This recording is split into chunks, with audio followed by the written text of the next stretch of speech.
ವಿಶ್ವ ನಾಯಕ ನರೇಂದ್ರ ಮೋದಿಜಿ ಅವರಿಗೆ ಬೋಲೋ ಭಾರತ್ ಮಾತಾ ಕೇ, ಭಾರತ್ ಮಾತಾ ಕೇ.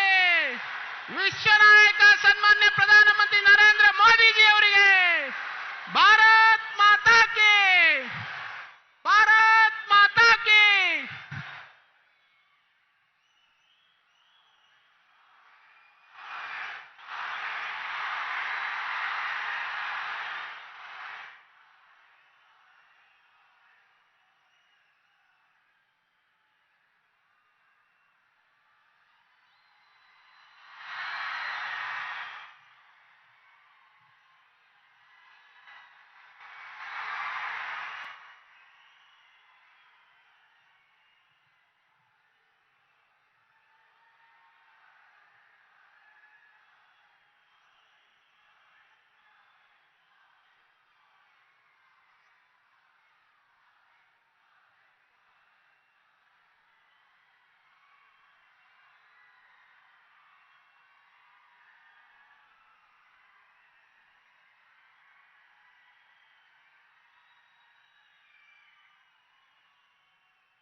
बोलो भारत माता की, विश्व नायक नरेंद्र मोदी जी की, विश्व का नेता लोकप्रिय प्रधानमंत्री जी आदरणीय माननीय श्री नरेंद्र मोदी जी के भारतीय जनता पार्टी चित्रदुर्ग जिला तरफ से आत्मीय स्वागत करता हूं।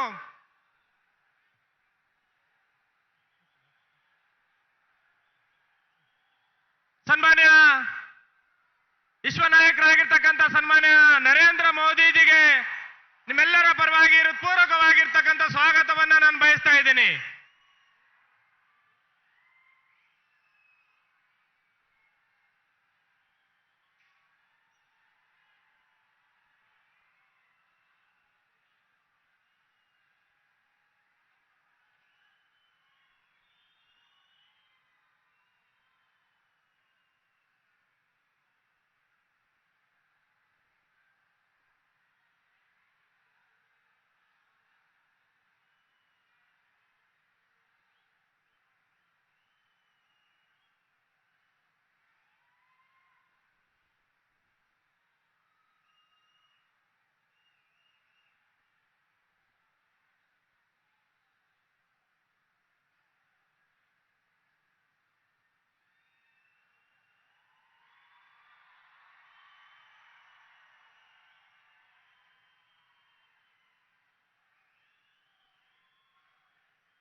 ಈ ಒಂದು ಕಾರ್ಯಕ್ರಮವನ್ನು ಉದ್ದೇಶಿಸಿ ನಮ್ಮ ನಿಮ್ಮೆಲ್ಲರ ನೆಚ್ಚಿನ ನಾಯಕರು ಜನಪ್ರಿಯ ಚಿತ್ರದುರ್ಗ ಲೋಕಸಭಾ ಸದಸ್ಯರು ಕೇಂದ್ರದ ಮಂತ್ರಿಗಳಾಗಿರ್ತಕ್ಕಂಥ ಎ ನಾರಾಯಣಸ್ವಾಮಿ ಅವರು ಈ ಕಾರ್ಯಕ್ರಮವನ್ನು ಉದ್ದೇಶಿಸಿ ಮಾತನಾಡಬೇಕು ಅಂತಂದೇಳಿ ಅವರಲ್ಲಿ ವಿನಂತಿಯನ್ನು ನಾನು ಮಾಡ್ತಾ ಇದ್ದೀನಿ।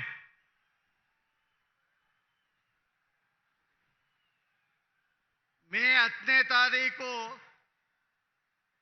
ಕರ್ನಾಟಕ ವಿಧಾನಸಭೆಯ ಚುನಾವಣೆ ಪ್ರಯುಕ್ತ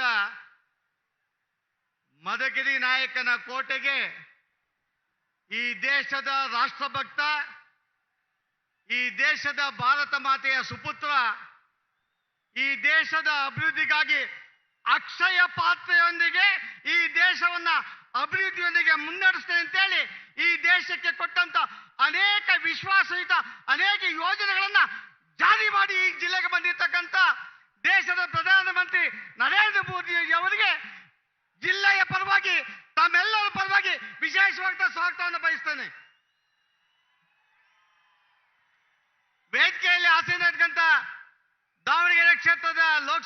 ಸದಸ್ಯರಾಗ್ತಂತ ಸಿದ್ದೇಶಣ್ಣ ಅವರೇ, ವೇದಿಕೆಯಲ್ಲಿ ಆಸೀನರಾಗಿರ್ತಕ್ಕಂಥ ನಮ್ಮ ಜಿಲ್ಲೆಯ ಅಧ್ಯಕ್ಷ ಅಂತ ಮುರಳೀರವರೇ, ನವೀನ್ ಅವರೇ, ಈ ಒಂದು ವೇದಿಕೆಯಲ್ಲಿ ಎರಡೂ ಜಿಲ್ಲೆಗಳ ಅಭ್ಯರ್ಥಿಯಾಗಿದ್ದ 14 ಜನ ತಮ್ಮನ್ನು ಮತಯಾಚನೆಗೆ ಹಮ್ಮಿಸಿದ್ದಾರೆ. ಅವರೆಲ್ಲರಿಗೂ ವಿಶೇಷವಾಗಿ 10ನೇ ತಾರೀಕು ಹೆಚ್ಚು ಮತಗಳನ್ನು ಹಾಕೋದ್ರ ಮುಖಾಂತರ ವಿಜಯಶಾಲೆಗಳನ್ನು ಹಾಕಿ ಮಾಡ್ತೇವೆ ಅಂತೇಳಿ ಭರವಸೆಯೊಂದಿಗೆ ಈ ಕಾರ್ಯಕ್ರಮಕ್ಕೆ ಆಗಮಿಸತಕ್ಕಂಥ ಎಲ್ಲ ಮತದಾರ ಬಂಧುಗಳೇ, ಬಹುಶಃ ಈ ದೇಶದ ಅಭಿವೃದ್ಧಿ, ಕರ್ನಾಟಕದ ಅಭಿವೃದ್ಧಿಯ ಬಗ್ಗೆ ನರೇಂದ್ರ ಮೋದಿಜಿಯವರು ಅನೇಕ ವಿಚಾರ ತಮ್ಮ ಮುಂದೆ ಪ್ರಸ್ತಾವನೆ ಮಾಡ್ತಾ ಇದ್ದಾರೆ. ಚಿತ್ರದುರ್ಗ ಜಿಲ್ಲೆಗೆ ವಿಶೇಷವಾಗಿ 10,000 ಕೋಟಿಯನ್ನು ಕೊಟ್ಟು ಈ ಒಂದು ಜಿಲ್ಲೆಗೆ ಬಂದು ಮತಯಾತ್ರೆಗೆ ಬಂದಿರತಕ್ಕಂಥ ನಮ್ಮ ಮೋದಿ ಅವರಿಗೆ ಈ ಜಿಲ್ಲೆಯ ಎಲ್ಲ ರೈತರ ಪರವಾಗಿ, ಶೋಷಿತ ವರ್ಗದ ಪರವಾಗಿ ಅಭಿನಂದನೆ ಸಲ್ಲಿಸ್ತಾನೆ. ಕಾಂಗ್ರೆಸ್ನವ್ರು ಬಹಳ ಮಾತಾಡ್ತಾರೆ, ಈ ದೇಶಕ್ಕೆ ಮೋದಿ ಅವರ ಕೊಡುಗೆ ಏನು ಅಂತ. 65 ವರ್ಷ ಈ ದೇಶದಲ್ಲಿ ಕಾಂಗ್ರೆಸ್ ಆಡಳಿತ ಮಾಡಿದೆ. ಈ ದೇಶದ ಶೋಷಿತ ವರ್ಗ, ಶೌಚಾಲಯ ಇಲ್ಲದೆ ಇರ್ತಕ್ಕಂಥ ಅನೇಕ ತಾಯಿಯಂದ್ರ ಸ್ವಾಭಿಮಾನದ ಗೌರವದ ಬಗ್ಗೆ ಯೋಚನೆ ಮಾಡಿರಲಿಲ್ಲ. ಈ ದೇಶದ ಹಿಂದುಳಿದವರು, ಅಲ್ಪಸಂಖ್ಯಾತರು, ದೀನದಲಿತರಿಗೆ ವಿಶೇಷವಾಗಿ ಅವರಿಗೆ ಅವಶ್ಯಕತೆ ಇರ್ತಕ್ಕಂಥ ಕುಡಿಯೋ ನೀರು ಬಗ್ಗೆ ಯೋಚನೆ ಮಾಡಲಿಲ್ಲ, ಮನೆ ಬಗ್ಗೆ ಯೋಚನೆ ಮಾಡಿರಲಿಲ್ಲ, ಗ್ಯಾಸ್ ಬಗ್ಗೆ ಯೋಚನೆ ಮಾಡಿಲ್ಲ.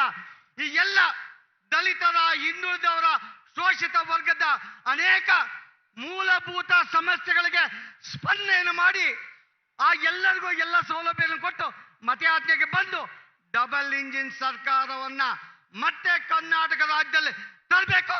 ಅದಕ್ಕೆಲ್ಲ ತಮ್ಮೆಲ್ಲರ ಆಶೀರ್ವಾದ ಬೇಕಂತ ಬಂದಿದ್ದಾರೆ. ಈ ರಾಜ್ಯದ ಕಾಂಗ್ರೆಸ್ ಮುಖಂಡ ಅನೇಕ ವಿಚಾರಗಳನ್ನು ಮಾತಾಡ್ತಾರೆ. ಡಾಕ್ಟರ್ BR ಅಂಬೇಡ್ಕರ್ ಬಗ್ಗೆ ಮಾತಾಡ್ತಾರೆ.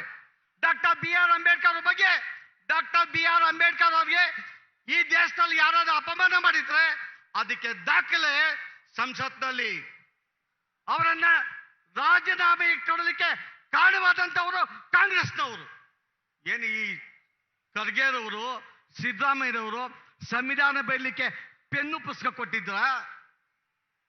ಈ ದೇಶದಲ್ಲಿ ಡಾಕ್ಟರ್ BR ಅಂಬೇಡ್ಕರ್ ಅವರು ಸಂಸತ್ಗೆ ಬರಲೇಬಾರ್ದಂತೇಳಿ ಅವರನ್ನ ಸೋಲಿಸಿದಂತ ದಾಖಲೆ ಕಾಂಗ್ರೆಸ್ ಸಂಸತ್ನಲ್ಲಿದೆ. ತಮಗೆ ಪ್ರಾರ್ಥನೆ ಮಾಡೋದು, ಇವತ್ತು ಇಡೀ ದೇಶ, ಇಡೀ ರಾಜ್ಯ ನೋಡುತ್ತೆ, ದೇಶದಲ್ಲಿ ಕರ್ನಾಟಕದಲ್ಲಿ ಡಬಲ್ ಇಂಜಿನ್ ಸರ್ಕಾರಕ್ಕೆ, ಮೋದಿ ಅವರ ಅಭಿವೃದ್ಧಿಯ ಮಂತ್ರಕ್ಕೆ, ಅಕ್ಷಯ ಪಾತ್ರೆಗೆ ಮತವನ್ನು ಕೊಡ್ತಾರಂತೆ ಕಾಂಗ್ರೆಸ್ ಮತ್ತು JDS ನೋಡ್ತಾ ಇದೆ. ತಮ್ಮಲ್ಲಿ ಸವನೀಯವಾಗಿ ಪ್ರಾರ್ಥನೆ ಮಾಡ್ತಾನೆ. ಮತ್ತೊಂದು ದಿನ ನಮ್ಮ ಜಿಲ್ಲೆಯ ಅಭಿವೃದ್ಧಿ ಬಗ್ಗೆ ಮಾತಾಡ್ತೀವಿ. ಆದರೆ ಇಡೀ ಕಾಂಗ್ರೆಸ್ ಏನು ನಮ್ಮ ಮೋದಿ ಅವರಿಗೆ ಅಪಮಾನ ಮಾಡ್ತದೆ, ಆ ಅಪಮಾನಕ್ಕೆ ಸರಿಯಾದ ಉತ್ತರ ಅಂತ ಹೇಳಿದ್ರೆ ಇಡೀ ಕರ್ನಾಟಕ ರಾಜ್ಯದಲ್ಲಿ ಮತ್ತೊಮ್ಮೆ ಭಾರತೀಯ ಜನತಾ ಪಕ್ಷವನ್ನ ಅಧಿಕಾರಕ್ಕೆ ತರೋದ್ರ ಮುಖಾಂತರ ಕಾಂಗ್ರೆಸ್ಗೆ ಉತ್ತರ ಎರಡೂ ಜಿಲ್ಲೆಗಳಲ್ಲಿ ಮತ ಹಾಕೋದ್ರ ಮುಖಾಂತರ ದಾಖಲೆಯನ್ನು ಬರಬೇಕಂತ ಪ್ರಾರ್ಥನೆ ಮಾಡಿ ನನ್ನ ಮಾತನ್ನು ಮುಗಿಸ್ತೇನೆ. ಜೈ ಹಿಂದ್. ಸಂಸದರಾಗಿರ್ತಕ್ಕಂಥ ನಾರಾಯಣಸ್ವಾಮಿ ಅವರಿಗೆ ಧನ್ಯವಾದಗಳು. ಈಗ ಈ ಸಮಾರಂಭವನ್ನ ನಮ್ಮ ಜಿಲ್ಲೆಯ ಪ್ರತೀಕವಾಗಿರ್ತಕ್ಕಂಥ ತಮಟೆ ಬಾರಿಸುವುದರ ಮುಖಾಂತರ ಸನ್ಮಾನ್ಯ ನಮ್ಮ ನೆಚ್ಚಿನ ಪ್ರಧಾನಮಂತ್ರಿಗಳಾಗಿರ್ತಕ್ಕಂಥ ಸನ್ಮಾನ್ಯ ನರೇಂದ್ರ ಮೋದಿಜಿ ಅವರು ಉದ್ಘಾಟನೆ ಮಾಡಬೇಕು ಅಂತ ಅವರಲ್ಲಿ ವಿನಂತಿಯನ್ನು ನಾನು ಮಾಡ್ತಾ ಇದ್ದೀನಿ.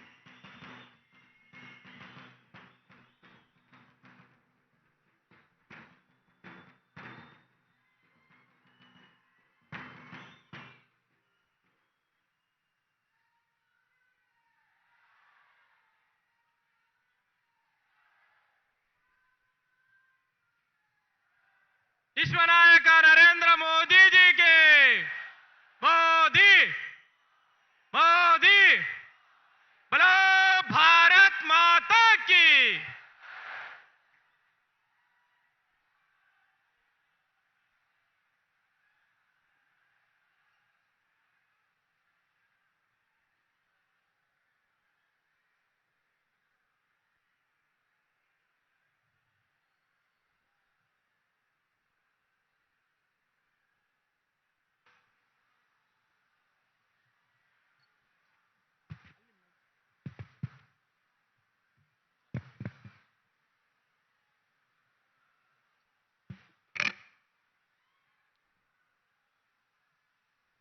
भारत माता की।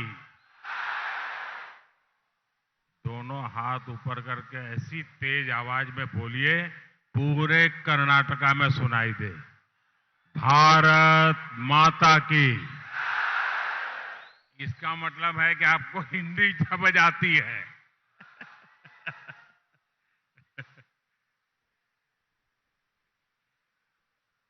मदकरी नायक ಮತ್ತು ಓನ್ಕೆ ಓಬವ್ವ ಅವರ ಚಿತ್ರದುರ್ಗದ ವಿರಾಜಂತೆಗೆ ನನ್ನ ನಮಸ್ಕಾರಗಳು। मैं इस भूमि के विभिन्न मठों को, सभी संत जनों को आदरपूर्वक प्रणाम करता हूं। आज इतनी बड़ी संख्या में आप सभी लोग बीजेपी को आशीर्वाद देने के लिए आए हैं।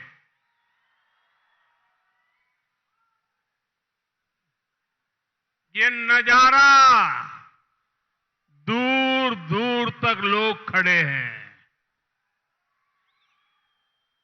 ये कर्नाटका की जनता का निर्णय साफ है। ई बारिया निर्धारा, ई बारिया निर्धारा, ಈ ಬಾರಿಯ ನಿರ್ಧಾರ, ಈ ಬಾರಿಯ ನಿರ್ಧಾರ ಬಹುಮತದ ಬಿಜೆಪಿ ಸರ್ಕಾರ।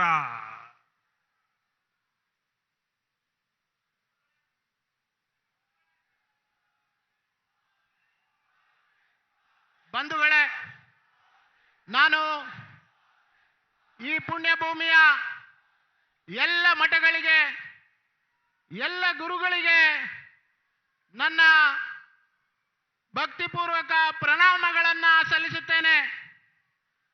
ಎಲ್ಲಿ ನೋಡಿದರೂ ಜನಸಾಗರ, ಇಷ್ಟು ದೊಡ್ಡ ಸಂಖ್ಯೆಯಲ್ಲಿ ನೀವೆಲ್ಲರೂ ಕೂಡ ಸೇರಿರೋದು ನೋಡಿದ್ರೆ, ನೀವೆಲ್ಲರೂ ಕೂಡ ಈ ಬಾರಿಯ ನಿರ್ಣಯವನ್ನ ಮಾಡಿದ್ದೀರಾ। ಈ ಬಾರಿಯ ನಿರ್ಧಾರ ಬಹುಮತದ ಬಿಜೆಪಿಯ ಸರ್ಕಾರ ಅನ್ನುವಂಥದ್ದು ನಾನು ನೋಡ್ತಾ ಇದ್ದೇನೆ। भाइयों और बहनों, ये आजादी के अमृत काल में कर्नाटका का पहला चुनाव है। ये कर्नाटका का चुनाव कर्नाटका को नंबर 1 राज्य बनाने का चुनाव है।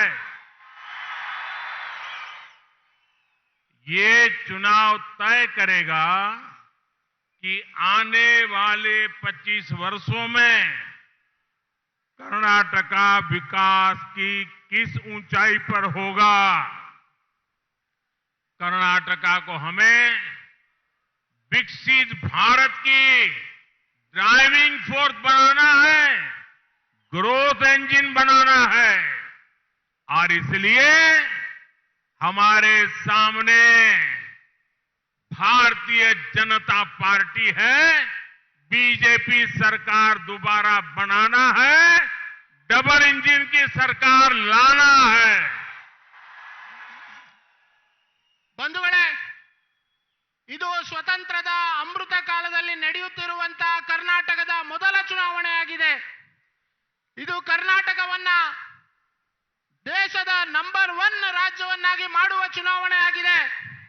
ಈ ಚುನಾವಣೆಯಲ್ಲಿ ನಿಶ್ಚಯ ಮಾಡಲಾಗುತ್ತೆ, ಬರುವ ಮುಂದಿನ 25 ವರ್ಷಗಳ ಕಾಲ ಕರ್ನಾಟಕ ಯಾವ ಎತ್ತರಕ್ಕೆ ಹೋಗುತ್ತೆ ಅನ್ನುವಂಥದ್ದು ಈ ಚುನಾವಣೆಯಲ್ಲಿ ನಿರ್ಧಾರ ಆಗುತ್ತೆ। ಕರ್ನಾಟಕವನ್ನು ನಾವು ಅಭಿವೃದ್ಧಿಯ ಮುಂಚೂಣಿಯಲ್ಲಿ ಭಾರತದಲ್ಲಿ ನಂಬರ್ 1 ರಾಷ್ಟ್ರ ಮಾಡಬೇಕಾಗಿದೆ।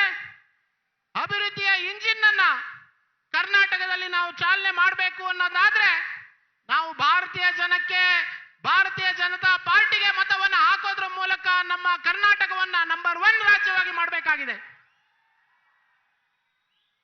साथियों,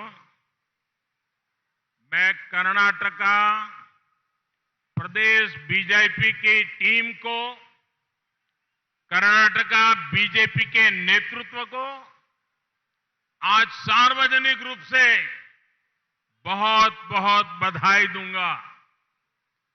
कल जो उन्होंने संकल्प पत्र घोषित किया है, ये बहुत ही अच्छा संकल्प पत्र लेकर आए हैं। इसमें कर्नाटका को देश का नंबर 1 स्टेट बनाने का रोड मैप है। इसमें आधुनिक इंफ्रास्ट्रक्चर का ब्लूप्रिंट है। इसमें महिलाओं के सशक्तिकरण पर जोर है।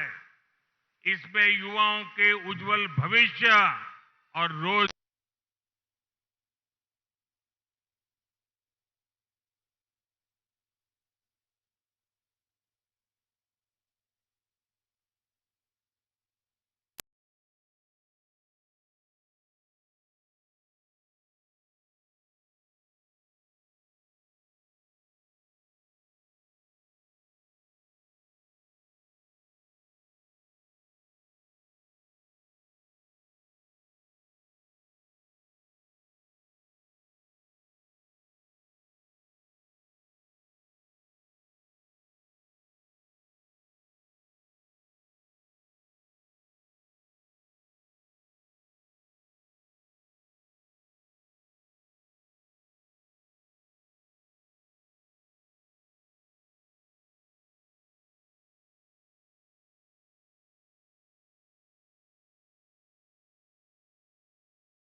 साथियों,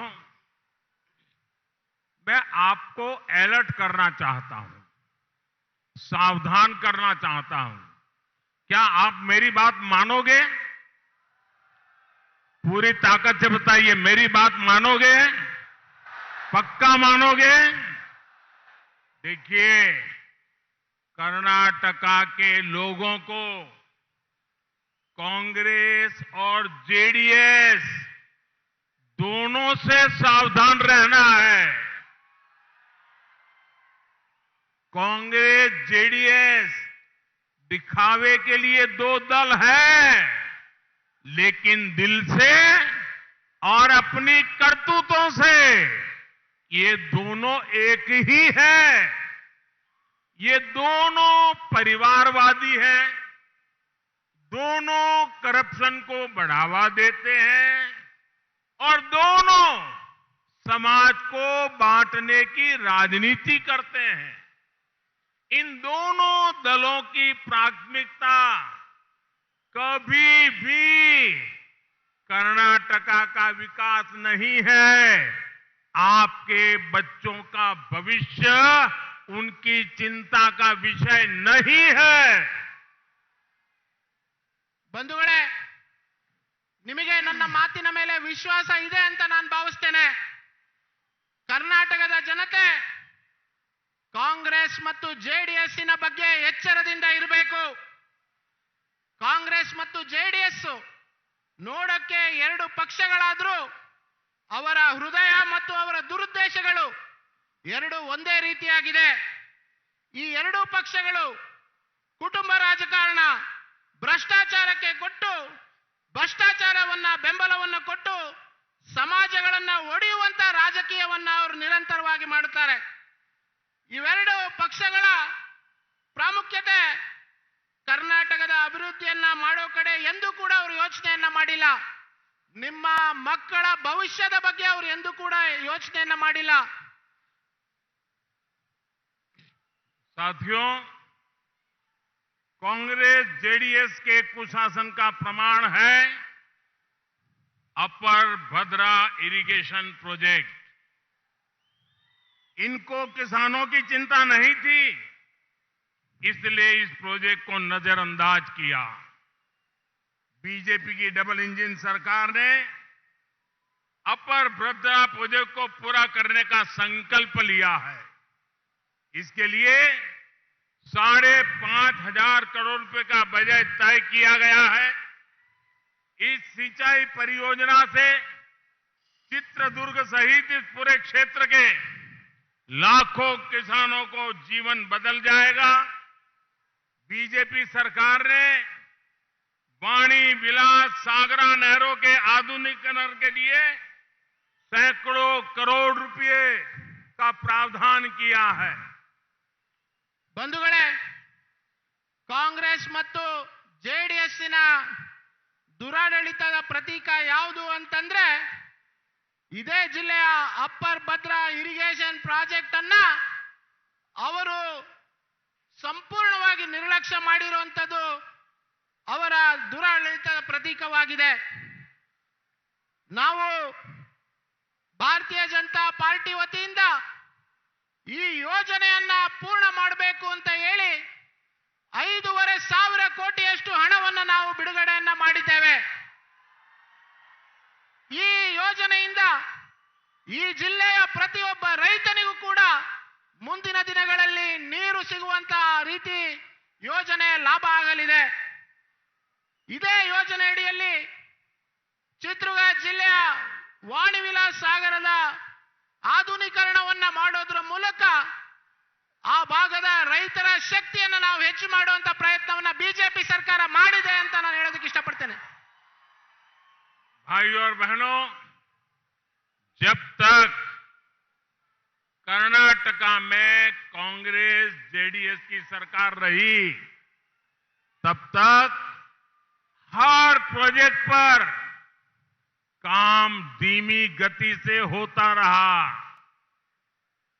रिवर्स गियर में ही चला। डबल इंजन सरकार बनते ही इसमें नई गति आई है। कर्नाटका में हाईवे, रेलवे, एयरपोर्ट के लिए सरकार ने बजट में कई गुना वृद्धि की है। अकेले चित्रदुर्ग जिले में ही 3,500 करोड़ रुपए के नेशनल हाईवे प्रोजेक्ट पर काम चल रहा है। तुमकुरू, चित्रदुर्ग, दावणगेरे रेलवे लाइन पर भी काम शुरू हो चुका है।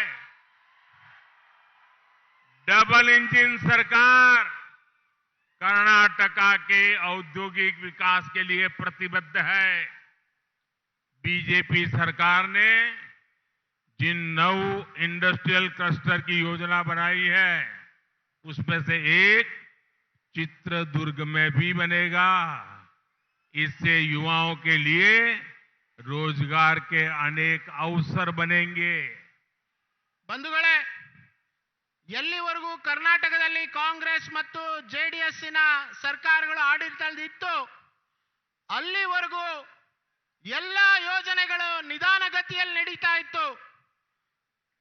ಆದರೆ ಡಬಲ್ ಇಂಜಿನ್ ಸರ್ಕಾರ ಯಾವಾಗಿಂದ ಅಧಿಕಾರಕ್ಕೆ ಬಂದಿದೆ, ಈ ಎಲ್ಲ ಯೋಜನೆಗಳಿಗೆ ವೇಗವನ್ನು ಕೊಡುವಂತ ಕೆಲಸವನ್ನ ಮಾಡಿದ್ದೇವೆ.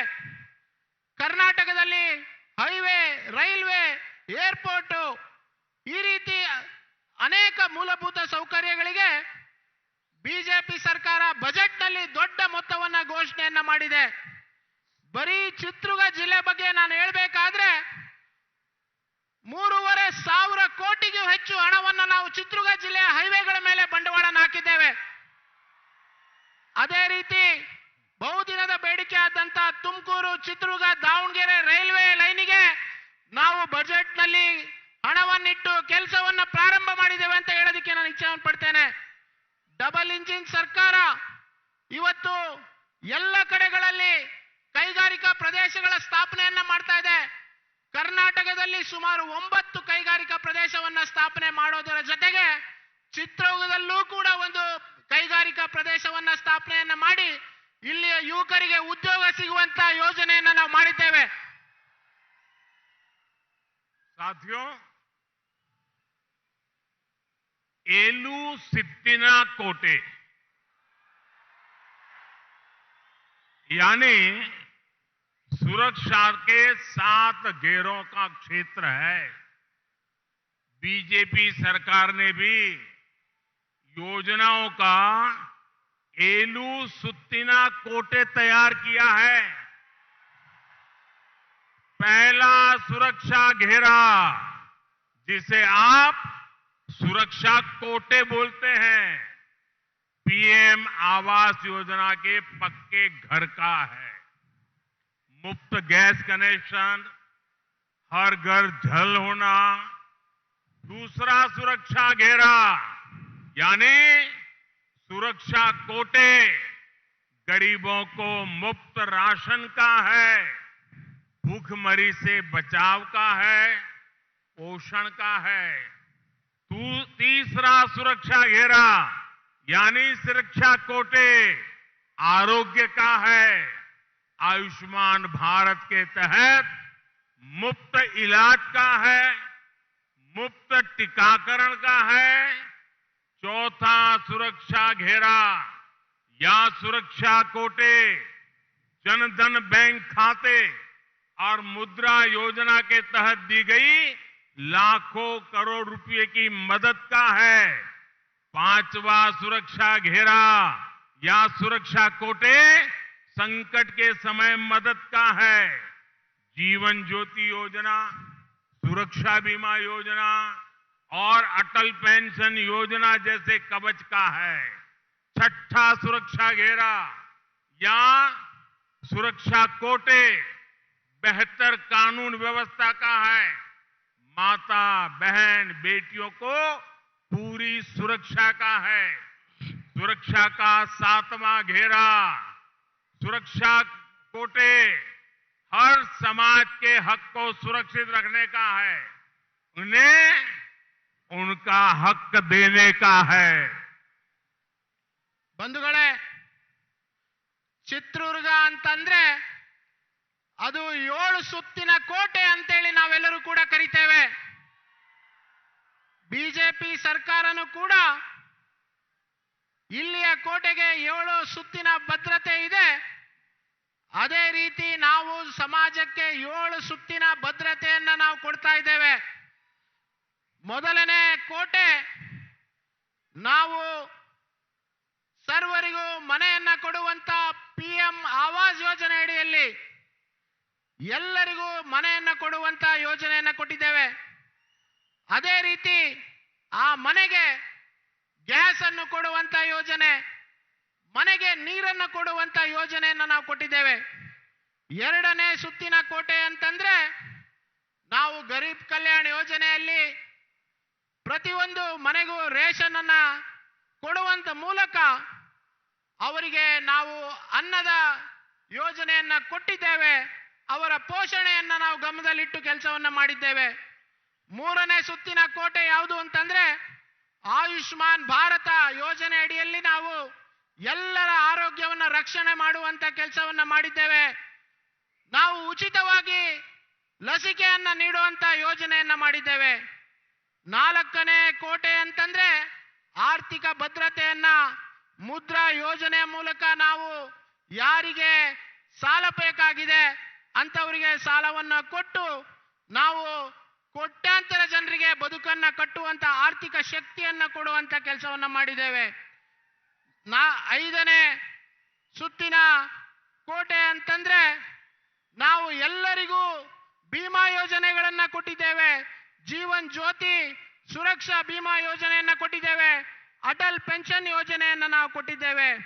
ಅದೇ ರೀತಿ ನಾವು ಆರನೇ ಸುತ್ತಿನ ಕೋಟೆ ಅಂತಂದ್ರೆ ತಾಯಂದಿರಿಗೆ, ನಮ್ಮ ಸೋದರಿಯರಿಗೆ ನಾವು ಸುರಕ್ಷತೆಯನ್ನ, ಸಂಪೂರ್ಣವಾದಂತ ಭದ್ರತೆಯನ್ನ ಕೊಟ್ಟು ಅವರನ್ನ ಸುರಕ್ಷಿತವಾಗಿ ಇಡುವಂತ ಕಾನೂನಿನ ವ್ಯವಸ್ಥೆಯನ್ನು ನಾವು ಜಾರಿಗೆ ತಂದಿದ್ದೇವೆ.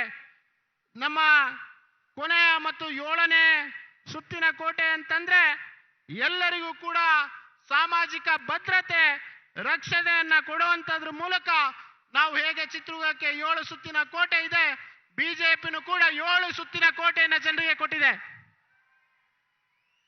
भाई और बहनों, हमारे एससी, हमारे एसटी, हमारे ओबीसी भाई बहनों को भी डबल इंजन सरकार का डबल लाभ मिला है. ये अटल जी की सरकार थी जिसने हमारे एसटी भाई बहनों के लिए ट्राइबल मिनिस्ट्री बनाई थी. यहाँ की बीजेपी सरकार ने भी आदिवासी भाई बहनों के लिए अनेक योजनाएं चलाई है. हमने बंजारा लंबानी समाज के साथियों को पहली बार प्रॉपर्टी का हक दिया है. उनकी बस्तियों को गांव का दर्जा दिया है. हमने भूमिहीनों को भूमि के पट्टे दिए हैं. बच्चों को स्कॉलरशिप की सुविधा दी है. ऐसे हर कदम से इनके भविष्य में पक्के घर और दूसरी सुविधाएं मिलना और आसान हो जाएगा. ಬಂಧುಗಳೇ, ನಮ್ಮ ಎಸ್ಸಿ ಎಸ್ಟಿ ಮತ್ತು ಒಬಿಸಿ ಬಂಧುಗಳಿಗೆ ನಮ್ಮ ಡಬಲ್ ಇಂಜಿನ್ ಸರ್ಕಾರದ ಅಡಿಯಲ್ಲಿ ಅನೇಕ ಯೋಜನೆಗಳ ಲಾಭವನ್ನು ನಾವು ಕೊಟ್ಟಿದ್ದೇವೆ. ಅಟಲ್ ಬಿಹಾರಿ ವಾಜಪೇಯಿ ಅವರ ಸರ್ಕಾರ ಇದ್ದಂತಹ ಸಂದರ್ಭದಲ್ಲಿ ಒಂದು ಎಸ್ಟಿ ಬಂಧುಗಳಿಗೆ ನಾವು ಒಂದು ಮಂತ್ರಾಲಯವನ್ನು ಪ್ರಾರಂಭವನ್ನ ಮಾಡಿದ್ದು. ಅದೇ ರೀತಿ ಇಲ್ಲಿಯ ಭಾರತೀಯ ಜನತಾ ಪಾರ್ಟಿಯ ಸರ್ಕಾರ ಆದಿವಾಸಿ ಬಂಧುಗಳಿಗೆ ಅನೇಕ ಉತ್ತಮ ಯೋಜನೆಗಳನ್ನು ಕೊಟ್ಟಿದೆ. ನಮ್ಮ ಬಂಜಾರ ಲಂಬಾಣಿ ಸಮಾಜದ ಬಂಧುಗಳಿಗೆ ನಾವು ಮೊಟ್ಟ ಮೊದಲನೇ ಬಾರಿ ನಾವು ಹಕ್ಕುಪತ್ರಗಳನ್ನು ವಿತರಣೆಯನ್ನ ಮಾಡಿದ್ದೇವೆ. ಅದೇ ರೀತಿ ಯಾರಿಗೆ ಭೂಮಿ ಇರಲಿಲ್ಲ ಅಂತವರಿಗೆ ಭೂಮಿಯನ್ನ ಕೊಡುವಂತದನ್ನು ಮಾಡಿದ್ದೇವೆ. ಅವರ ಮಕ್ಕಳಿಗೆ ನಾವು ಸ್ಕಾಲರ್ಶಿಪ್ ಕೊಡುವಂತದನ್ನು ಮಾಡಿದ್ದೇವೆ. ಎಲ್ಲರನ್ನು ಹೆಜ್ಜೆ ಹೆಜ್ಜೆಗೂ ಕೂಡ ನಾವು ಎಲ್ಲ ಈ ಬಂಧುಗಳನ್ನ ನಮ್ಮ ಜೊತೆ ಜೋಡಿಸುವಂತ ಕೆಲಸವನ್ನ ಮಾಡಿ ಅವರ ಕಲ್ಯಾಣಕ್ಕೋಸ್ಕರ ನಾವು ಕೆಲಸವನ್ನ ಮಾಡ್ತಾ ಇದ್ದೇವೆ ಅಂತ ನಾನು ಹೇಳೋದಕ್ಕೆ ಇಚ್ಛೆ ಪಡ್ತೇನೆ. भाइयों और बहनों, कांग्रेस कभी बीजेपी के विकास कार्यों का मुकाबला कर ही नहीं सकती. कांग्रेस ने 2014 से पहले के 10 सालों में जितने मेडिकल कॉलेज बनाए, बीजेपी सरकार ने उससे 2 गुने मेडिकल कॉलेज सिर्फ 9 वर्ष में बना डाले. यहां चित्रदुर्ग में भी नया मेडिकल कॉलेज स्वीकृत हो चुका है. इससे स्वास्थ्य सुविधा तो बढ़ेगी ही. यहां के मेरे जो नौजवान है ना, अब तो बेबी डॉक्टर, पैरामेडिक्स का अवसर मिलेगा. कुछ समय पहले ही केंद्र सरकार ने 150 से अधिक नर्सिंग कॉलेज स्वीकृत किए हैं. इससे कर्नाटका के भी सैकड़ों युवाओं को, युवतियों को इस क्षेत्र में अवसर मिलेंगे और दुनिया के देशों में जाने की एक नई ताकत खड़ी हो जाएगी. ಬಂಧುಗಳೇ, ಕಾಂಗ್ರೆಸ್ ಯಾವತ್ತೂ ಕೂಡ ಭಾರತೀಯ ಜನತಾ ಪಾರ್ಟಿಯ ಅಭಿವೃದ್ಧ ವೇಗದಕ್ಕೆ ಅವರು ಕಲ್ಪನೆನೂ ಕೂಡ ಮಾಡೋದಕ್ಕಾಗೋದಿಲ್ಲ. ಕಾಂಗ್ರೆಸ್ಸಿನ 2014ನಿಂದ ಮುಂಚೆ 10 ವರ್ಷಗಳಲ್ಲಿ ಏನು ಅವರು ಮೆಡಿಕಲ್ ಕಾಲೇಜ್ಗಳನ್ನ ಮಾಡಿದ್ರು, ಬಿಜೆಪಿ ಸರ್ಕಾರ ಕೇವಲ 9 ವರ್ಷಗಳಲ್ಲಿ ಅದರ ಡಬಲ್ ಆಗಿರುವಷ್ಟು ಮೆಡಿಕಲ್ ಕಾಲೇಜ್ಗಳನ್ನು ನಾವು ಮಾಡಿದ್ದೇವೆ. ಇಲ್ಲೇ ಚಿತ್ರದುರ್ಗದಲ್ಲಿ ನಾವು ಒಂದು ಮೆಡಿಕಲ್ ಕಾಲೇಜನ್ನು ಪ್ರಾರಂಭವನ್ನ ಮಾಡಿದ್ದೇವೆ. ಇಲ್ಲಿ ಮೆಡಿಕಲ್ ಕಾಲೇಜ್ ಪ್ರಾರಂಭ ಮಾಡಿರುವಂತ ಕಾರಣ ಇಲ್ಲಿಯ ಜನರ ಬಡವರ ಮಕ್ಕಳು ಕೂಡ ವೈದ್ಯರಾಗೋದಕ್ಕೆ ಅವರಿಗೆ ಅವಕಾಶ ಸಿಕ್ಕುವಂತದ್ದಾಗುತ್ತೆ. ನಾವು ಕೆಲವು ದಿನಗಳ ಹಿಂದೆ ಇಡೀ ದೇಶಾದ್ಯಂತ ಕೇಂದ್ರ ಸರ್ಕಾರದ ಕಡೆಯಿಂದ ನರ್ಸಿಂಗ್ ಕಾಲೇಜ್ಗಳನ್ನು ಪ್ರಾರಂಭ ಮಾಡುವಂತ ಘೋಷಣೆಯನ್ನು ಮಾಡಿದ್ದೇವೆ. ಕರ್ನಾಟಕದಲ್ಲೂ ಕೂಡ ಅನೇಕ ಹೊಸ ನರ್ಸಿಂಗ್ ಕಾಲೇಜ್ಗಳನ್ನು ಪ್ರಾರಂಭವನ್ನ ಮಾಡಿದ್ದೇವೆ. ಅಲ್ಲಿ ಪದವಿಯನ್ನ ಪಡೆದು ಕರ್ನಾಟಕದ ಜನತೆ ಎಲ್ಲ ಕಡೆಗೆ ಉದ್ಯೋಗವನ್ನ ಪಡೆಯುವಂತ ಅವಕಾಶ ಅವರಿಗೆ ಸಿಗುತ್ತೆ ಅಂತ ನಾನು ವಿಶ್ವಾಸದಿಂದ ಹೇಳೋದಕ್ಕೆ ಇಚ್ಛೆ ಪಡ್ತೇನೆ. साथियों, बीजेपी सरकार ने गरीबों की एक और चिंता का समाधान किया. हमारी सरकार मेडिकल से लेकर इंजीनियर की पढ़ाई स्थानीय भाषा में कराने पर जोर दे रही है. इससे गांव गरीब के युवाओं को विशेष लाभ होगा. बीजेपी ने ही किसानों के बच्चों की पढ़ाई के लिए रैता विद्या निधि की शुरुआत की है. आदिवासी साथियों के लिए 400 से ज्यादा एकलव्य मॉडल स्कूल भी बीजेपी ने बनाए. कांग्रेस की सरकार ने तो यहां बच्चों की यूनिफॉर्म में ही घोटाला कर दिया था. आदिवासी विकास के लिए कांग्रेस की सरकार का बजट लगभग 25,000 करोड़ रुपया था.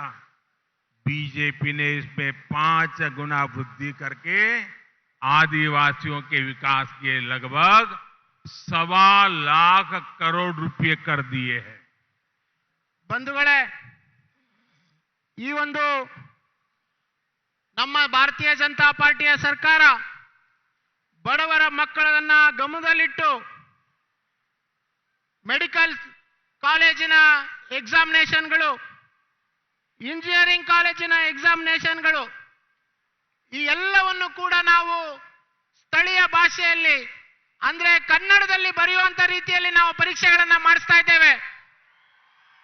ಅದೇ ರೀತಿ ನಾವು ಹಳ್ಳಿಯಲ್ಲಿ ಈ ಯೋಜನೆಯಿಂದ ಈ ರೀತಿ ನಾವು ಕನ್ನಡದಲ್ಲಿ ಮಾಡುವಂತದ್ರಿಂದ ಅದರ ವಿಶೇಷ ಲಾಭ ಎಲ್ಲ ಹಳ್ಳಿಯ ಮಕ್ಕಳಿಗೆ, ಗ್ರಾಮೀಣ ಭಾಗದ ಮಕ್ಕಳಿಗೆ ಸಿಗುವಂತದನ್ನ ಮಾಡಿದ್ದೀವಿ.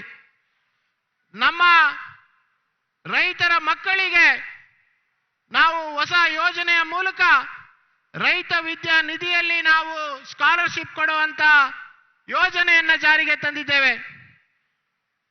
ಆದಿವಾಸಿ ಮಕ್ಕಳ ವಿದ್ಯಾಭ್ಯಾಸಕ್ಕಾಗಿ ನಾವು 400ಕ್ಕಿಂತ ಹೆಚ್ಚು ಏಕಲವ್ಯ ಶಾಲೆಗಳನ್ನು ನಾವು ತೆಗೆದಿದ್ದೇವೆ. ಕಾಂಗ್ರೆಸ್ ಸರ್ಕಾರ ಇದ್ದಂತಹ ಸಂದರ್ಭದಲ್ಲಿ ಅವರು ಈ ಮಕ್ಕಳ ಯೂನಿಫಾರ್ಮ್ನಲ್ಲೂ ಕೂಡ ಅವರು ಭ್ರಷ್ಟಾಚಾರವನ್ನ ಮಾಡಿ ಹಗರಣವನ್ನ ಮಾಡಿರುವಂತದ್ದು ನಿಮ್ಮೆಲ್ಲರೂ ಕೂಡ ಗೊತ್ತಿರುವಂತ ವಿಷಯ.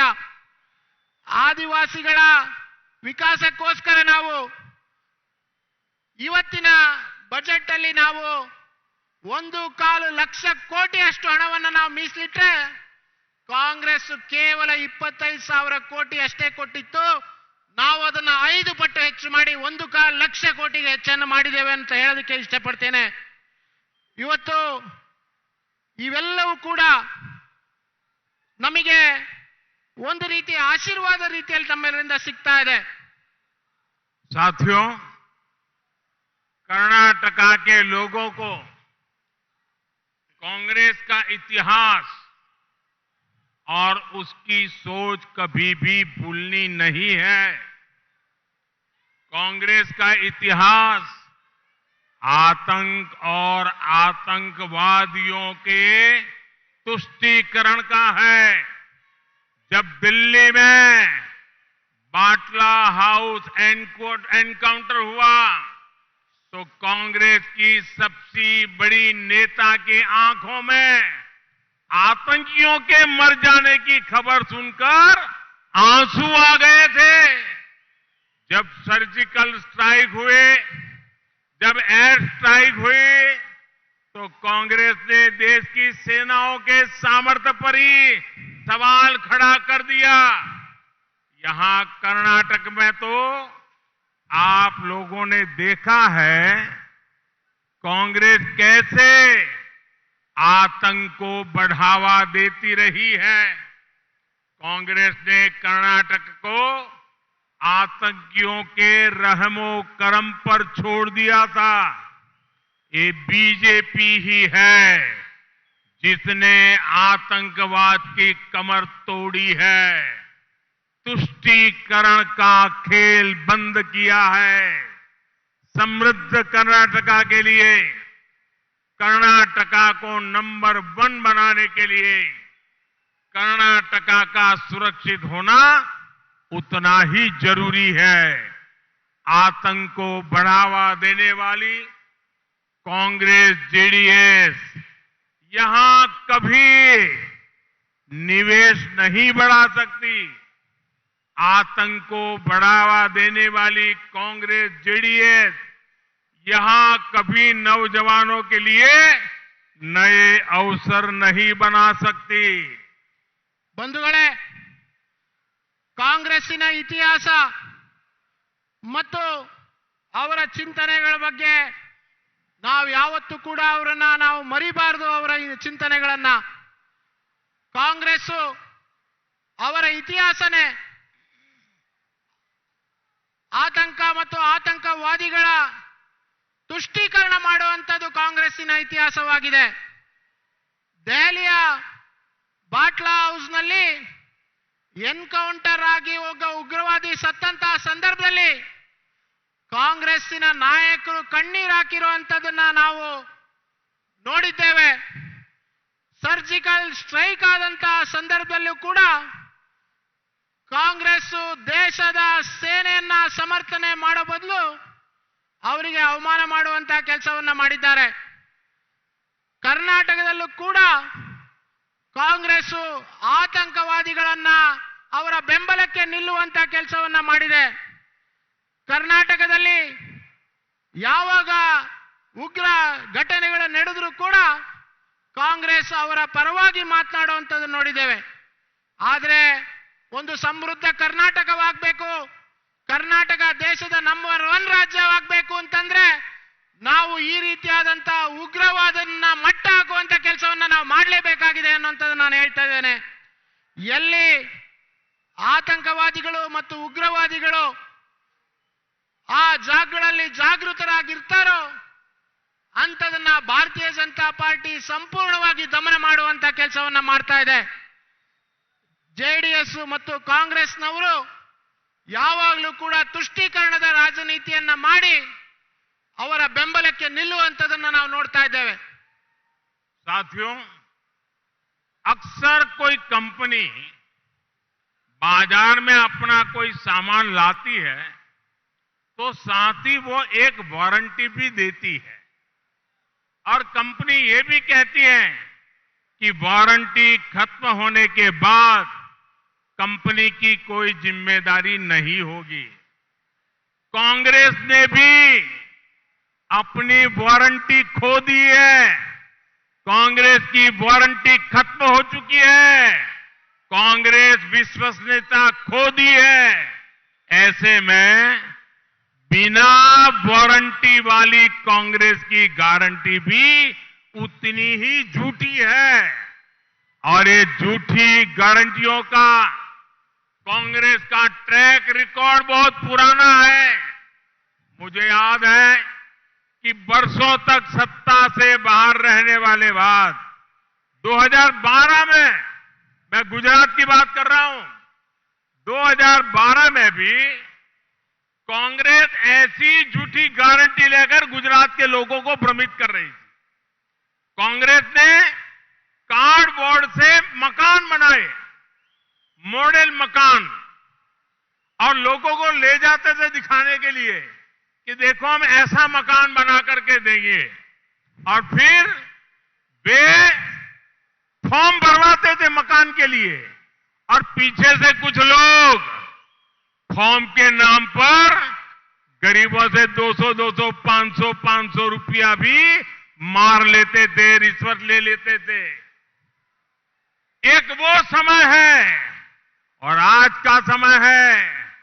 गुजरात में कांग्रेस का झंडा उठाने के लिए दूसरे राज्यों से लोगों को लाना पड़ रहा है।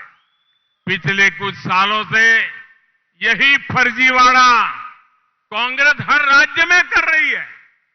मैंने सुना है कर्नाटका में भी ये अपनी गारंटियों का फॉर्म भरवाने लगे हैं और अब तो जांच इस बात की होनी चाहिए कि झूठी गारंटी के फॉर्म को दिखाकर कांग्रेस कितनी रिश्वत ले रही है। ಬಂಧುಗಳೇ, ನಾವು ಏನಾದರೂ ಮಾರುಕಟ್ಟೆಯಲ್ಲಿ ನಾವು ಸಾಮಾನು ತಗೊಳ್ಳೋಕೆ ಹೋದಂತ ಸಂದರ್ಭದಲ್ಲಿ ಆ ವಸ್ತುವನ್ನ ಖರೀದಿ ಮಾಡಿದಾಗ ನಮಗೆ ಒಂದು ಗ್ಯಾರಂಟಿಯನ್ನ ಕೊಡಲಾಗುತ್ತೆ. ಆ ಗ್ಯಾರಂಟಿಗೆ ಒಂದು ಸಮಯ ನಿಗದಿ ಕೂಡ ಆಗಿರುತ್ತೆ. ಆ ಸಮಯ ಮುಗಿದ ನಂತರ ಆ ಗ್ಯಾರಂಟಿಯು ಕೂಡ ಯಾವುದು ಬೆಲೆ ಇರೋದಿಲ್ಲ. ಈಗ ಇಡೀ ದೇಶದಲ್ಲಿ ಕಾಂಗ್ರೆಸ್ಸಿನ ಸಮಯ ಮುಗಿದಿದೆ. ಹಾಗಾಗಿ ಕಾಂಗ್ರೆಸ್ ಕೊಡುವಂತ ಗ್ಯಾರಂಟಿಗೆ ಯಾವುದೇ ವಾರಂಟಿ ಇಲ್ಲ ಅನ್ನೋಂಥದ್ದನ್ನ ನಾನು ಹೇಳೋದಕ್ಕೆ ಇಷ್ಟಪಡ್ತೇನೆ. ಕಾಂಗ್ರೆಸ್ನವರು ಮನೆ ಮನೆಗೆ ಗ್ಯಾರಂಟಿಗಳನ್ನ ಕೊಡ್ತೇವೆ ಅಂತ ಹೇಳಿ ಸುಳ್ಳಿನ ಗ್ಯಾರಂಟಿಗಳನ್ನ ಕೊಡುವಂತ ಪ್ರಯತ್ನವನ್ನ ಮಾಡ್ತಾ ಇದ್ದಾರೆ. 2012ರಲ್ಲಿ ಗುಜರಾತ್ನಲ್ಲಿ ಚುನಾವಣೆ ಆಗುವ ಸಂದರ್ಭದಲ್ಲೂ ಕೂಡ ಇದೇ ರೀತಿ ಮನೆಗಳಿಗೆ ಹೋಗಿ ನಾವು ಮನೆಗಳನ್ನ ಕೊಟ್ಕೊಡ್ತೀವಿ, ಮಾದರಿ ಮನೆಗಳನ್ನ ನಿಮಗೆ ನಿರ್ಮಾಣ ಮಾಡಿಕೊಡ್ತೀವಿ ಅಂತ ಗ್ಯಾರಂಟಿಯನ್ನ ಕೊಡೋ ಪ್ರಯತ್ನವನ್ನ ಮಾಡಿದ್ರು. ಆದ್ರೆ ಆ ಸಂದರ್ಭದಲ್ಲಿ ಅವರು ಗ್ಯಾರಂಟಿ ಕಾರ್ಡ್ ಅನ್ನ ಫುಲ್ ಭರ್ತಿ ಮಾಡ್ಕೊಳ್ಳೋದಕ್ಕೋಸ್ಕರ ಅದರಲ್ಲೂ 500 ರೂಪಾಯಿ ಲಂಚವನ್ನ ಪಡೆದಿರುವಂತದನ್ನ ನಾವು ನೋಡಿದ್ದೇವೆ. ಅದರಲ್ಲೂ ಕೂಡ ಅವರು ಭ್ರಷ್ಟಾಚಾರವನ್ನ ಮಾಡಿದ್ದಾರೆ. ಹಾಗಾಗಿ ನಾನು ಗಟ್ಟಿಯಾಗಿ ಹೇಳೋದಕ್ಕೆ ಇಷ್ಟಪಡ್ತೇನೆ, ಕಾಂಗ್ರೆಸ್ಸಿನ ಯಾವುದೇ ಗ್ಯಾರಂಟಿಗಳಿಗೆ ಬೆಲೆ ಇಲ್ಲ. ಕಾಂಗ್ರೆಸ್ಸಿನ ವಾರಂಟಿನೇ ಪೂರ್ತಿ ಮುಕ್ತಾಯ ಆಗೋಗಿದೆ ಅಂತ ಹೇಳೋದಕ್ಕೆ ಇಚ್ಛೆ ಪಡ್ತೇನೆ. कांग्रेस को पक्का पता है कि कर्नाटका के लोग उसे सत्ता में नहीं आने देंगे, इसलिए वो बड़े बड़े झूठे वायदे कर रही है। जितनी बड़ी राशि और गारंटी की बात कांग्रेस कर रही है, उसमें तो कर्नाटका का खजाना भी खाली हो जाएगा, फिर भी गारंटी अधूरी रह जाएगी। इसलिए ऐसी गारंटी सिर्फ बोलने के लिए है, बोली जा रही है। ये गारंटी अगर पूरी करनी है तो राज्य के विकास के सारे काम बंद कर देने पड़ेंगे। आपके बच्चों के भविष्य के पैसे वो खा जाएंगे, खर्च कर देंगे। इसके लिए एक काम कांग्रेस और करेगी। कांग्रेस भाजपा की सारी योजनाओं को रिवर्स गियर में डाल देगी। गरीब कल्याण की योजनाएं बीजेपी ने शुरू की है, उन्हें कांग्रेस बंद करने में तैयारी में है। ಬಂಧುಗಳೇ, ಕರ್ನಾಟಕ ಜನತೆ ಯಾವತ್ತೂ ಕೂಡ ಕಾಂಗ್ರೆಸ್ ಅನ್ನ ಮತ್ತೆ ಅಧಿಕಾರಕ್ಕೆ ತರೋದಿಲ್ಲ ಅಂತ ಗೊತ್ತಿದೆ. ಅದಕ್ಕಾಗಿ ಅವರು ಈ ಸುಳ್ಳಿನ ಗ್ಯಾರಂಟಿಗಳನ್ನ ಕೊಡ್ತಾ ಜನರಿಗೆ ದಿಕ್ಕು ತಪ್ಪಿಸುವಂತ ಕೆಲಸವನ್ನ ಅವರು ಮಾಡ್ತಾ ಇದ್ದಾರೆ. ಇವರು ಕೊಡೋ ಗ್ಯಾರಂಟಿಗಳ ಮೌಲ್ಯ ಎಷ್ಟಿದೆ ಅಂತಂದ್ರೆ, ಆ ಯೋಜನೆಗಳನ್ನೇನಾದ್ರು ಜಾರಿ ಮಾಡಬೇಕು ಅಂತಂದ್ರೆ ಎಲ್ಲ ಅಭಿವೃದ್ಧಿಗಳನ್ನ ನಾವು ಅಲ್ಲೇ ನಿಲ್ಲಿಸಬೇಕಾಗತ್ತೆ. ಸಂಪೂರ್ಣ ಅಭಿವೃದ್ಧಿಯನ್ನ ನಿಲ್ಲಿಸಿ ಈ ಗ್ಯಾರಂಟಿಗೆ ಹಣ ಕೊಡುವಂತ ಒಂದು ಬೇಕಾಗತ್ತೆ. ಆದ್ರೆ ಬಂಧುಗಳೇ, ಈ ಗ್ಯಾರಂಟಿಗಳನ್ನ ಮಾಡುವಂತ ಉದ್ದೇಶದಿಂದ ಅವರು ಜನರಿಗೆ ದಾರಿ ತಪ್ಪಿಸುವಂತ ಕೆಲಸವನ್ನ ಮಾಡ್ತಾ ಇದ್ದಾರೆ. ಅವ್ರೇನಾದ್ರೂ ಅಧಿಕಾರಕ್ಕೆ ಬಂದ್ರೆ ಬಿಜೆಪಿ ಸರ್ಕಾರ ಕೊಟ್ಟಿರುವಂತ ಎಲ್ಲ ಯೋಜನೆಗಳನ್ನ ರಿವರ್ಸ್ ಗೇರ್ ನಲ್ಲಿ ಅವರು ಅದಕ್ಕೆ ಬ್ರೇಕ್ ಹಾಕುವಂತ ಕೆಲಸವನ್ನ ಮಾಡಿ ಆ ಯೋಜನೆ ತಡೆಯನ್ನೋ ಕೆಲಸವನ್ನು ಮಾಡ್ತಾರೆ. ಅನೇಕ ಯೋಜನೆ ಬಡವರಿಗೆ ತಲುಪ್ತಾ ಇರುವಂತ ರೈತ ಸಮ್ಮಾನ್ ನಿಧಿ ಇರ್ಬೋದು, ಆಹಾರ ಧಾನ್ಯದ ಕೊಡುಗೆಗಳಿರ್ಬೋದು, ಎಲ್ಲವೂ ಕೂಡ ನಿಂತು ಹೋಗುವಂತ ಸಾಧ್ಯತೆ ಇದೆ. भाइयों और बहनों, बीजेपी विकसित कर्नाटका का रोड मैप लेकर आपसे आशीर्वाद मांग रही है, लेकिन कांग्रेस के पास दो ही मुद्दे हैं। एक तो वो रिटायरमेंट के नाम पर वोट मांग रहे हैं, आखिर बार सीएम बना दो, ये उनका घोषणा पत्र है। कांग्रेस का दूसरा एजेंडा है गाली देकर लोगों को भड़काओ। कभी कांग्रेस ओबीसी समाज को गाली दे रही है, कभी लिंगायत समुदाय को गाली दे रही है। मुझे तो 90 से ज्यादा गालियां दे चुके हैं और सेंचुरी की तरफ बढ़ रहे हैं। इस क्षेत्र के लोगों ने तो एस निजलिंगप्पा जी का काम करीब से देखा है। कांग्रेस ने तो निजलिंगप्पा जी को भी नहीं छोड़ा था। उनका अपमान करने वाली कांग्रेस गालियों की सेंचुरी बना सकती है। ಬಂಧುಗಳೇ, ಭಾರತೀಯ ಜನತಾ ಪಾರ್ಟಿ ಒಂದು ಅಭಿವೃದ್ಧಿಯ ಕರ್ನಾಟಕವನ್ನ ಬಯಸುವಂತ ಕೆಲಸವನ್ನ ಮಾಡ್ತಿದೆ, ಒಂದು ವಿಕಾಸದ ಕರ್ನಾಟಕ ಮಾಡುವಂತ ಪ್ರಯತ್ನವನ್ನ ಮಾಡ್ತಾ ಇದೆ. ಆದರೆ ಕಾಂಗ್ರೆಸ್ಸಿನ ಉದ್ದೇಶನೇ ಬೇರೆ ಆಗಿದೆ. ಕಾಂಗ್ರೆಸ್ ಈ ಸಂದರ್ಭದಲ್ಲಿ ತಮಗೆ ತಿಳಿದಂತ ಮಾತುಗಳನ್ನ ಆಡಿ ತಾವು ಎಲ್ಲರೂ ಕೂಡ ಬೈಯುವಂತ ಕೆಲಸವನ್ನ ಮಾಡಿ ಸಮಾಜಗಳನ್ನ ಒಡೆಯುವಂತ ಕೆಲಸವನ್ನ ಮಾಡ್ತಾ ಇದೆ. ಕಾಂಗ್ರೆಸ್ ತನ್ನ ಎಲ್ಲ ಭಾಷಣಗಳಲ್ಲಿ ಕಾಂಗ್ರೆಸ್ಸಿನ ನಾಯಕರು ದ್ವೇಷವನ್ನ ಹುಟ್ಟಿಸುವಂತ ಭಾಷಣಗಳನ್ನ ಮಾಡಿ ಸಮಾಜದಲ್ಲಿ ಆತಂಕವನ್ನು ಸೃಷ್ಟಿಯನ್ನ ಮಾಡ್ತಾ ಇದ್ದಾರೆ. ವೈಯಕ್ತಿಕವಾಗಿ 90ಕ್ಕಿಂತ ಹೆಚ್ಚು ಬಾರಿ ನನಗೆ ನಿಂದನೆಯನ್ನ ಮಾಡಿದ್ದಾರೆ. ಆದರೆ ಕಾಂಗ್ರೆಸ್ಸಿನ ನಿಜ ಬಣ್ಣವನ್ನ ಕರ್ನಾಟಕದ ಜನತೆ ಅರ್ಥಕೊಂಡಿದ್ದಾರೆ ಅಂತ ನಾನು ಭಾವಿಸ್ತೇನೆ. भाइयों और बहनों, हिंदुस्तान के हर कोने में से कांग्रेस के भ्रष्टाचार काल को जड़ मूल से उखाड़ के फेंकना है और विकसित भारत के अमृत काल को हिंदुस्तान के हर कोने में लाना है। कर्नाटका से भी भ्रष्टाचार काल जाना चाहिए और कर्नाटक में अमृत काल लाना है। आजादी के 100 वर्ष होंगे तब विकसित भारत बनाना ये हमारा संकल्प है। ये संकल्प तभी सिद्ध होगा जब कर्नाटका में बीजेपी की पूर्ण बहुमत की सरकार होगी। आपको 10 मई को कमल के निशान पर बटन दबाना है। आपको याद रखना है, ई बारिया निर्धारा,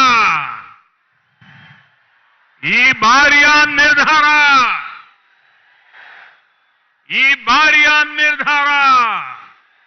आपको बूथ तक घर जाना है।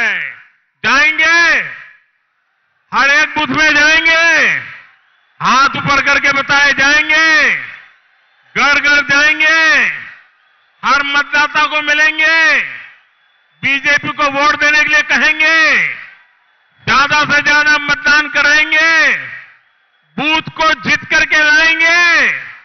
एक भी बूथ हारेगा नहीं ना, पक्का जीतेंगे।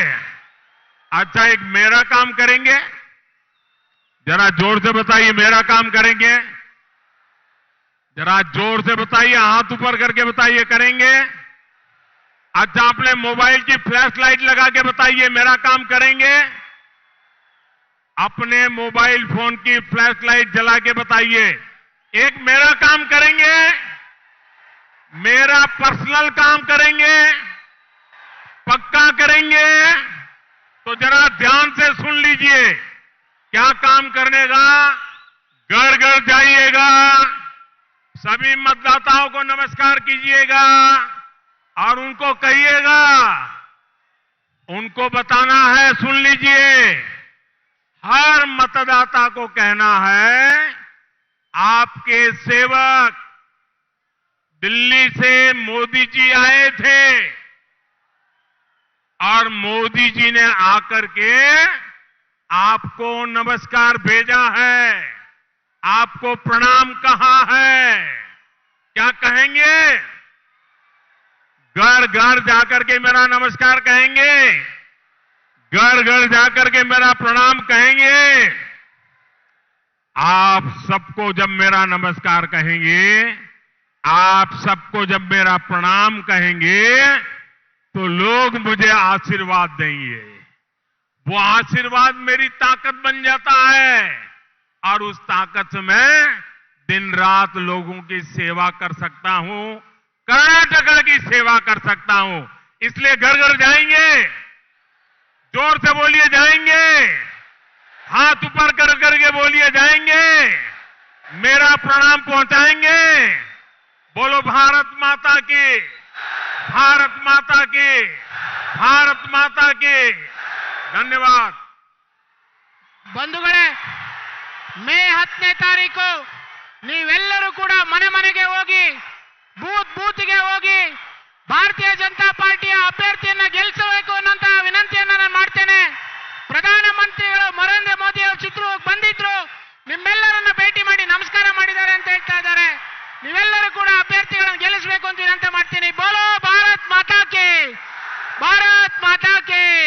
ಸನ್ಮಾನ್ಯ ಪ್ರಧಾನಮಂತ್ರಿ ನರೇಂದ್ರ ಮೋದಿ ಜಿ ಅವರಿಗೆ